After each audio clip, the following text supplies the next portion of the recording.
Good morning, friends. I am Digvijay Dada Saib Dhere, working as an assistant professor, Department of English, Rajshri Chhatrapati Shahu College, Kolhapur. Today, in this lecture, we have to know what is Indian drama before independence.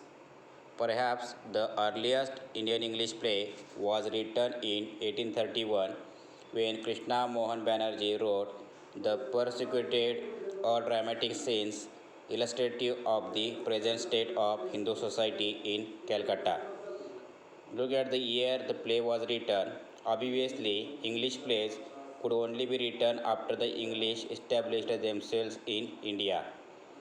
Further, there should be enough people proficient in English to constitute an audience.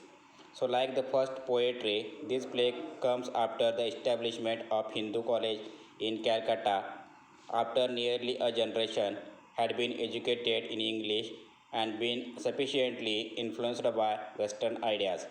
The tide of reformation had begun, and this play illustrates this movement. It is about the conflict in the mind of a young man, a Bengali, between orthodox Hindu practices and modern ideas inculcated by English education.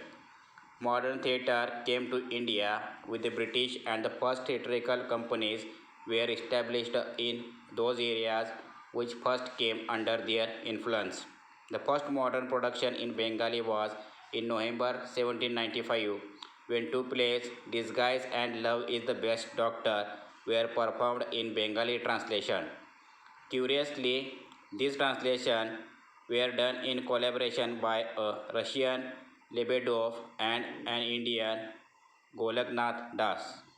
By 1831, a Bengali theatre, the Hindu theatre, had been established, which began by staging portions of Shakespeare's Julius Caesar.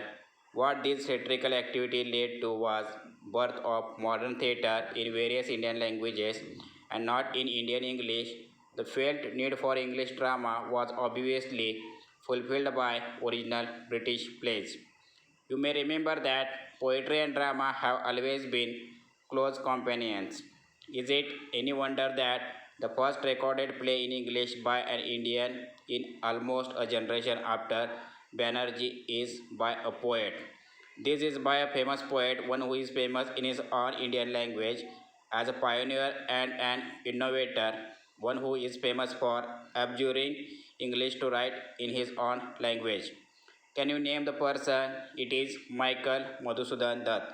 Of course, but Dutt's Ratnavali 1858, itself a version of Harsha's Sanskrit play, is a translation of his Bengali original.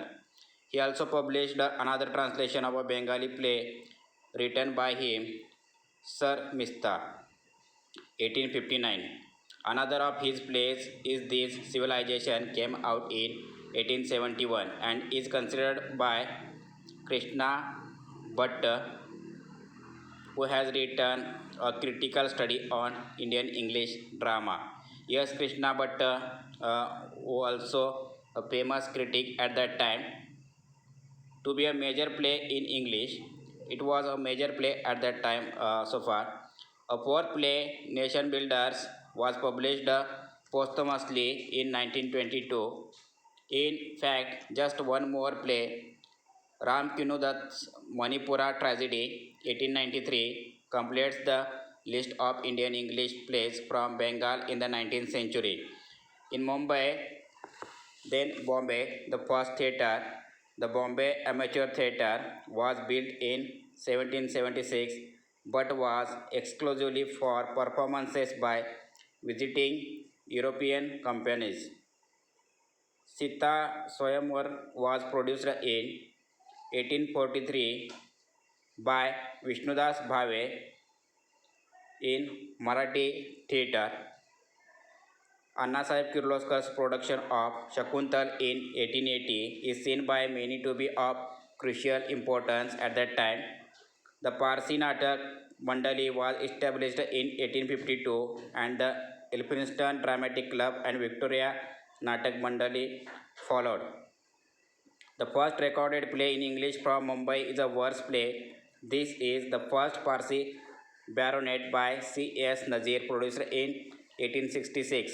The only other plays that have survived from this early period are D.M. Wadia's The Indian Heroine, 1877, which is based on the events of the First War of Independence, 1857, and P.P. Meherjee's Dolly Parton, 1918.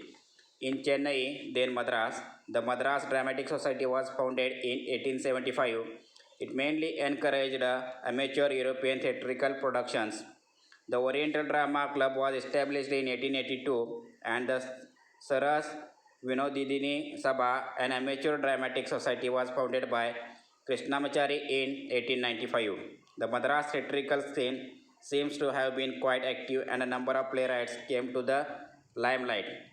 These playwrights wrote on social as well as historical and mythological themes.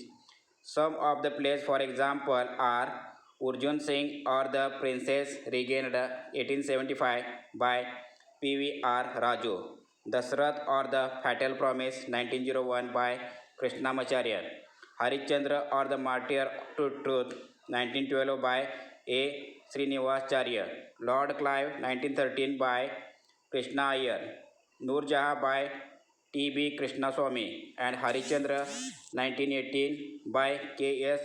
Ramaswamy Sastri. But the most productive of these playwright was V.V. Srinivas Iyengar. Two volumes of his plays entitled Dramatic Divertisement appeared in the 1921.